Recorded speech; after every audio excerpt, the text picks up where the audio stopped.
Another really convincing performance from this new look Boks side, and great defense, some great tries, and particularly good at things like the breakdown. What did you sort of take from that performance? Obviously, they've won the series now against France.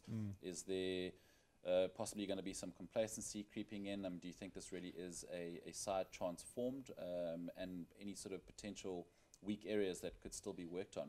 Yeah, you can certainly see the improvements in the last 12 months from the Island series this time last year to this French series, which we've already wrapped up, as you said, 2-0 with the final game in Johannesburg next weekend. You can certainly see the changes in Alistair Coetzee's thinking. You know, he rewarded form players, a lot of Lions players, including the squad, didn't really go for the experience, dropped a couple of the really experienced players. I'm thinking like Brian Mbana and the like. And you can sort of see that the guys are really keen playing under Warren Whiteley. They seem to really have been rejuvenated there. So, you know, on paper, everything seems amazing at the moment. You know, I saw lots of billboards from jeers to cheers in the space of sort of 12 months. I still think there is a lot to work on. I've never ever watched a rugby game in my life where the winning team by 22 points has made over 100 more tackles than the losing team. So it sort of points towards the French on attack not being that good, basically. I certainly can't see a New Zealand team not scoring tries, you know, with that much territory and possession. So you certainly have a lot still to work on, but, you know, you can only beat who's in front of you. And the French are coming to the end of their long season. I can't really see them getting up for the last game as well. South Africa's sort of still building for the Rugby Championships, and, you know, as France head into their off season. But, you know, it's all looks good at the moment. Certainly some players that don't have any experience at international level have put up their hands. Malcolm Marx was very good. Siya Kolisi deserved, in my opinion, man of the match as well. I thought Mostert in the second row with Etzebeth did really, really well as well. Jan Serfontein in the midfield as well did some really nice things. So, you know, even there were some quieter players, I thought, this weekend than last week in their maiden matches.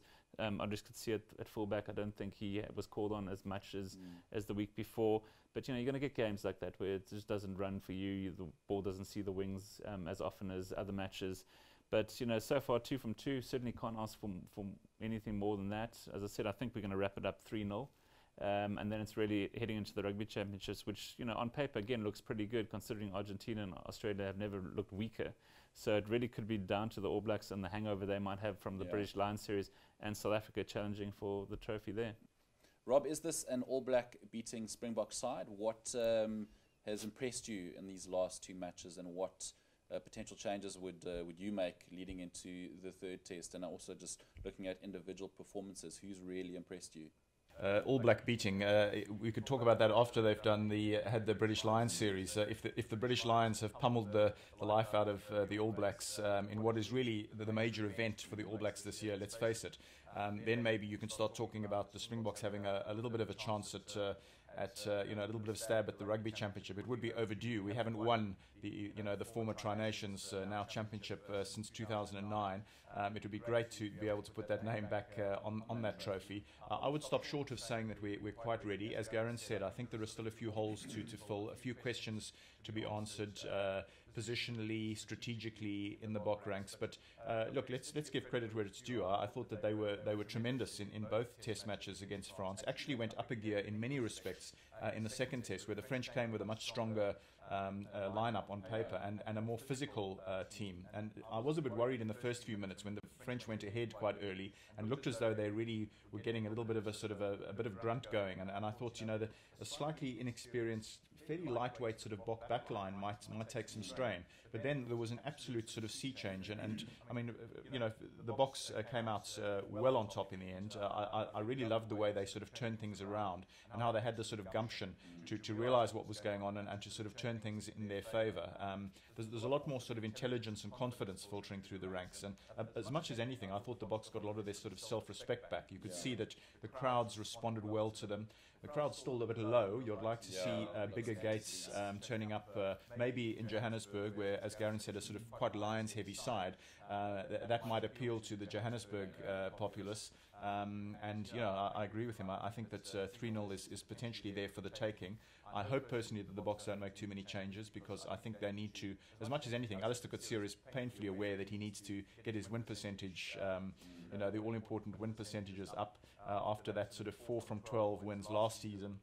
getting the tonic of those first two against France. It'll be so important to actually clinch the deal here 3-0. And I see no reason why they shouldn't, even though there are probably still a few question marks. You know, which of the overseas players do we really think are sort of fit, ready and hungry enough to make an impression above some of these guys who have come in from the local fold and look as though they've got the appetite, got the hunger. As Garen said, someone like Jan Serfontein, I thought, looked a significantly rejuvenated customer after his form had worried me a bit in Super Rugby. He's been flatlining for a couple of years. So for him to have made the big sort of comeback like that, I mean, I heard Jean de Villiers describe his performance as sublime. And of course, Jean has played with Jan Serfontein in the same Bok combo, so he knows what he's talking about. And so very encouraging on that front. Siya Kolisi, absolutely magnificent. I thought he was, what really put a smile on my dial was the fact that I've been banging the drum for Siya to be the number 6 flank. I love the fact that he's on the open side. I don't think he's a classic blind side flank. I do prefer him on the open side. Now, some people will continually disagree with me, but I thought it was significant that his best performance in a Springbok jersey came as the open side flanker. So I was very heartened on that score.